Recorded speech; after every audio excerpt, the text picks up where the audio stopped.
Ramesh Kumar, Assistant Professor in Physics Department, Biyani Groups of College. Today's topic is Maxwell equation.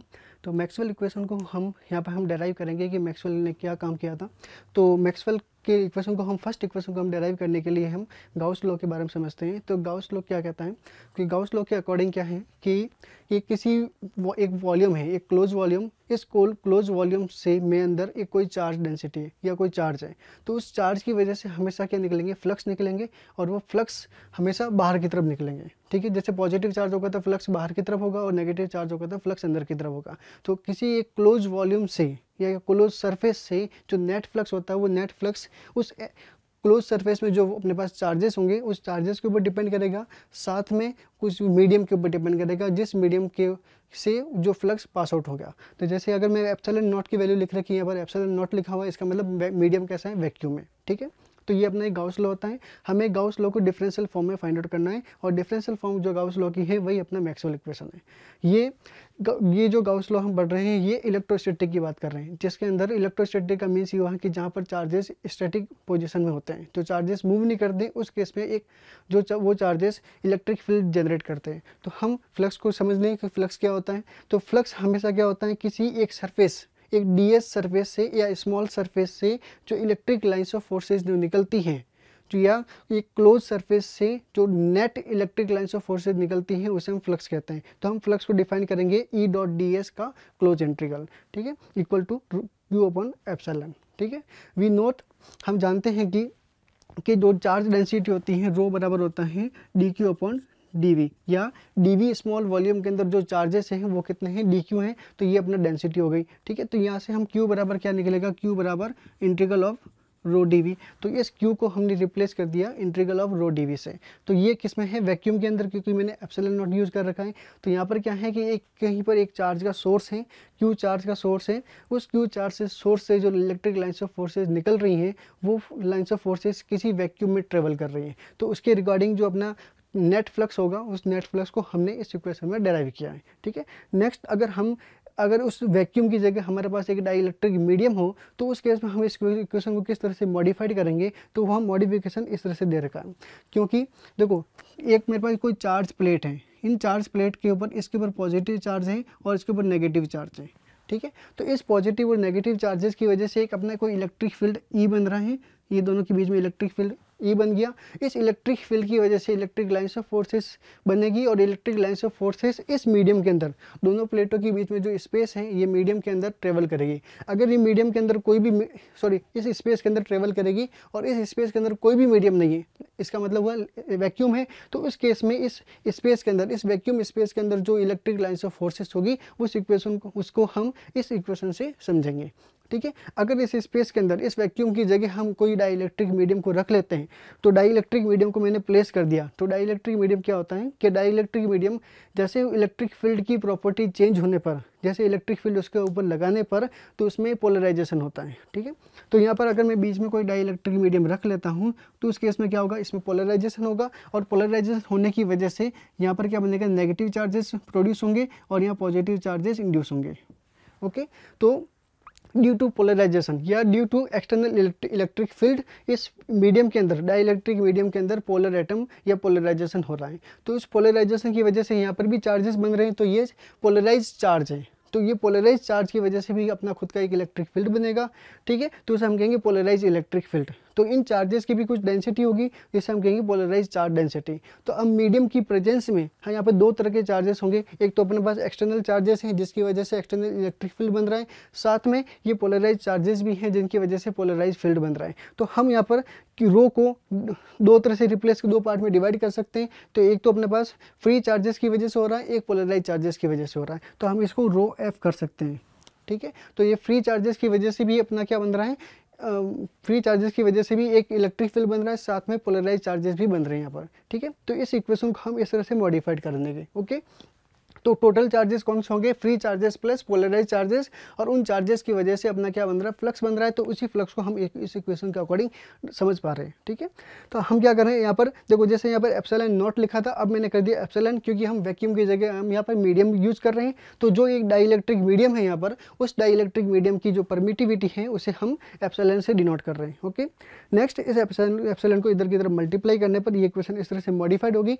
अब मैंने यहाँ पर क्या किया है कि रो नो पी जो पोलराइज चार्ज डेंसिटी है, उस पोलराइज चार्ज डेंसिटी को मैंने डाइवर्जेंस ऑफ पी से रिप्लेस कर दिया, ठीक है। तो यहाँ डाइवर्जेंस ऑफ पी का मीनिंग क्या हुआ, ये डाइवर्जेंस पी मीन्स यहाँ पर है कि पोलराइज इलेक्ट्रिक फील्ड, ठीक है। तो ये पोलराइज इलेक्ट्रिक फील्ड को शो कर रहा है। तो यहाँ पर क्या है कि जो रो पी का मीनिंग हुआ कि पोलराइज चार्ज, ये पोलराइज चार्ज की डेंसिटी, ठीक है। तो इस पोलराइज चार्ज की डेंसिटी की वजह से क्या बनेगी, इलेक्ट्रिक लाइन्स ऑफ फोर्सेस बनेगी, और उस इलेक्ट्रिक लाइन्स ऑफ फोर्सेस का डाइवर्जेंस होगा, ठीक है। आगे यहाँ पर नेगेटिव चार्ज, नेगेटिव है, नेगेटिव का मतलब यहाँ पर हुआ कि एक्सटर्नल इलेक्ट्रिक फील्ड के कंपेरिजन में यहाँ पर ऑपोजिट चार्जेस है। जैसे यहाँ पर पॉजिटिव चार्ज है तो यहाँ पर नेगेटिव, और यहाँ पर पॉजिटिव है तो यहाँ पर नेगेटिव है।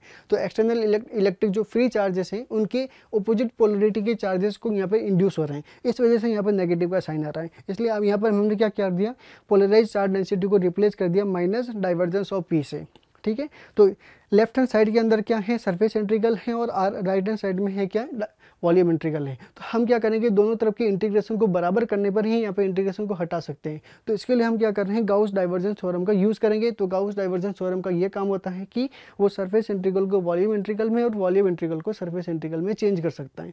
तो हम क्या करेंगे, इस सरफेस इंटीग्रल को वॉल्यूम इंटीग्रल में चेंज करेंगे, और चेंज करने के बाद में हमें क्या मिलेगा, इलेक्ट्रिक फील्ड का सरफेस इंटीग्रल था, तो हम क्या कर रहे हैं, इलेक्ट्रिक फील्ड का डाइवर्जेंस का वॉल्यूम इंटीग्रल हो जाएगा, ओके। तो यहाँ पर भी अब वॉल्यूम इंटीग्रल हो गया और यहाँ पर भी वॉल्यूम इंटीग्रल है। तो अगर दोनों तरफ सेम इंटीग्रल है तो उस, और दोनों तरफ जो इंटीग्रेशन हो रहा है वो वॉल्यूम भी सेम है, इसलिए वॉल्यूम सेम और सेम टाइप का इंटीग्रेशन है। तो इस वजह से हम क्या कर रहे हैं, दोनों तरफ से इंटीग्रेशन को यहाँ से हटा देंगे। इधर भी क्लोज इंटीग्रल है तो इधर भी अपना क्या है, क्लोज इंटीग्रल है।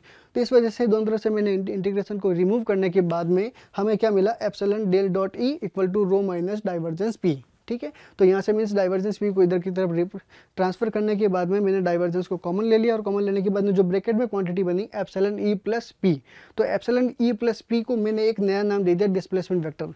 तो हम इसे डिस्प्लेसमेंट वेक्टर क्यों कह रहे हैं, यहाँ डिस्प्लेसमेंट वेक्टर से मीनिंग ये है कि एक्सटर्नल इलेक्ट्रिक फील्ड की वजह से किसी मीडियम के अंदर क्या हो रहा है, चार्जेस का डिस्प्लेस हो रहा है। यहाँ पर चार्जेस डिस्प्लेस हो रहे हैं, और चार्जेस डिस्प्लेस होने की वजह से या चार्जेस इंड्यूस होने की वजह से एक अपना खुद का एक इलेक्ट्रिक फील्ड बनेगा, पोलराइज इलेक्ट्रिक फील्ड बन रहे हैं। तो दो तरह के फील्ड प्रोड्यूस हो रहे हैं, और दो तरह के फील्ड प्रोड्यूस होने को उन दोनों को कंबाइंड फॉर्म में डिस्प्लेसमेंट वेक्टर कहते हैं। अगर आपके अपने पास अगर मीडियम नहीं होता तो उस केस में पोलर एटम नहीं बनते, और पोलर एटम नहीं बनते तो पी यहाँ से पी की वैल्यू 0 बन जाती।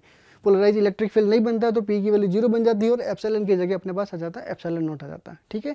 तो इस ब्रैकेट वाली क्वांटिटी को मैंने डी रिप्लेस कर दिया, तो डेल डॉट बी बराबर क्या हो गया, रो फ्री, या इसको रो फ्री के चार्जेस कह सकते हैं कि अपन स्टार्टिंग से फ्री चार्जेस लेके चल रहे हैं, ठीक है, रो एफ।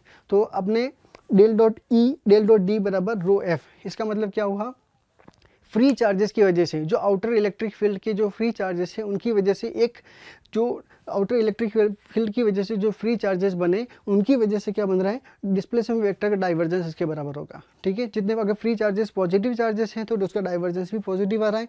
तो ये अपना गाउस लॉ का डिफरेंशियल फॉर्म है इन मीडियम के लिए, ठीक है। तो ये अपना गाउस लॉ, इसे अपन मैक्सवेल की फर्स्ट इक्वेशन को ही कहते हैं, ठीक है। जैसे अब नेक्स्ट है अपना मैक्सवेल की सेकंड इक्वेशन, ये भी है गाउस लॉ ही है, लेकिन ये इलेक्ट्रोस्टैटिक की जगह मैग्नेटोस्टैटिक है।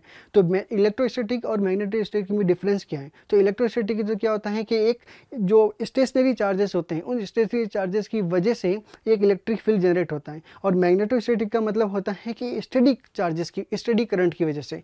स्टडी करंट का मीनिंग ये हुआ कि जब चार्जेस पर्टिकुलर टाइम इंटरवल में कॉन्स्टेंट डिस्टेंस को ट्रेवल करता है, या उसकी वेलोसिटी कांस्टेंट रहती है, या वो स्टेडी फॉर्म में मोशन करता है चार्जेस, उस केस में स्टेडी करंट होती है। और स्टेडी करंट के केस में मैग्नेटिक फील्ड जो जनरेट होगा उसे मैग्नेटिक फील्ड जनरेट हो रहा है तो उसे कहते हैं मैग्नेटोस्टैटिक्स, ठीक है।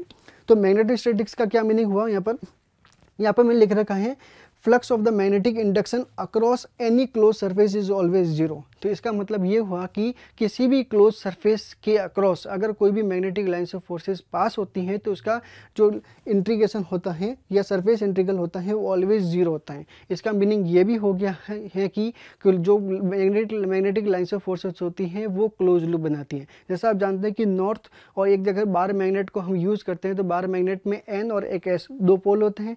नॉर्थ से magnetic lines of forces generate होती हैं और साउथ में भी वो एंटर करती हैं, ठीक है। और साउथ में एंटर करने के बाद में भी वो मूव करते हुए वापस नॉर्थ के पास जाती है। इसका मतलब जो मैग्नेटिक लाइन्स ऑफ फोर्सेस एक क्लोज लूप बनाती है। लेट सपोज जैसा ये अपना बार मैग्नेट बना लेता हूँ, इस बार मैग्नेट में ये नॉर्थ हो गया, ये साउथ हो गया और इससे एक magnetic lines of forces generate होकर वापस से नॉर्थ के ऊपर मिल गई, ठीक है।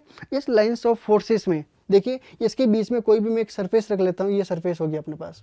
इस सरफेस में क्या रख दिया, अगर इस सरफेस से एक लाइन्स ऑफ फोर्सेस एंटर कर रही हैं और सेम लाइन्स ऑफ फोर्सेस बाहर की तरफ मूव कर रही हैं, ठीक है। तो यहाँ पर क्या हो गया, surface integral B dot d s जो ये फ्लक्स को डिनोट करता है हमेशा, जैसे पहले ई डॉट डी एस की बात की थी तो वही फ्लक्स था। इसका मतलब यहाँ पे फ्लक्स जो नेट फ्लक्स है वो जीरो आ रहा है अपने पास। और नेट फ्लक्स जीरो होने का मतलब कि यहाँ पर क्या है, क्लोज सरफेस। क्लोज सरफेस को हम बनाते हैं एक वॉल्यूम की फॉर्म में, ये अपना हो गया क्लोज सरफेस, ठीक है।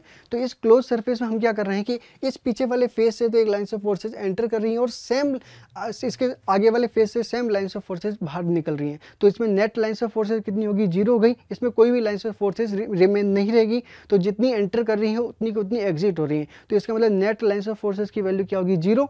तो नेट लाइन्स ऑफ फोर्सेस की वैल्यू अगर जीरो हो जाती है तो उस केस में उसका जो लाइन इंटीग्रल होता है, sorry line integral surface integral, जो नेट सरफेस इंटीग्रल होगा वो जीरो होगा या फ्लक्स की वैल्यू अपने पास जीरो होगी, ठीक है। तो अपने पास इस स्टेटमेंट से हमने इसको मैथमेटिकली फॉर्म में लिख दिया, बी डॉट डी एस का close surface integral equal to zero. हमें वापस से गाउस डाइवर्जेंस थ्योरम का यूज़ करना है और इस सरफेस इंटीग्रल को वॉल्यूम इंटीग्रल में चेंज करना है। वॉल्यूम इंटीग्रल में चेंज करना है तो चेंज करने से सरफेस इंटीग्रल को वॉल्यूम इंटीग्रल में चेंज कर दिया और चेंज करने के बाद में दोनों तरफ से मैंने डाइवर्जेंस को रिमूव करने के बाद तो डेल डॉट बी बराबर क्या मिल गया, जीरो। इसका मतलब क्या होगा, डेल डॉट बी बराबर जीरो का मीनिंग ये हुआ कि जो मैग्नेटिक लाइन्स ऑफ फोर्सेस का जो डाइवर्जेंस होता है वो जीरो होता है। और मैग्नेटिक लाइन्स ऑफ फोर्सेस का जो डाइवर्जेंस जीरो का मीनिंग ये हो गया कि वो मैग्नेटिक लाइन्स ऑफ फोर्सेस फैलती नहीं है, उनका स्प्रेडिंग नहीं होती है, जितनी एंटर करेगी उतनी की उतनी एग्जिट करेगी। तो उसमें जो आपने वॉल्यूम कंसिडर किया है इस वॉल्यूम के अंदर कोई भी नेट लाइन्स ऑफ फोर्सेस नहीं रहने वाली है और कोई भी फ्लक्स नहीं रहने वाला है, ठीक है। तो ये अपना मैग्नेटिक लाइन्स ऑफ फोर्सेस या Gauss law in the magnetostatics का ये डिफरेंशियल फॉर्म होता है।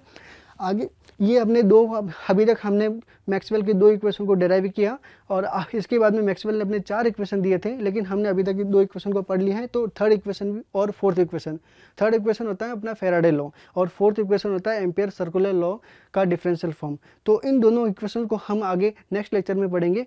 तो thank you so much, thanks for watching this video. Please like, comment and share, and don't forget to subscribe our YouTube channel and visit our website gurukepio.com. Thank you so much.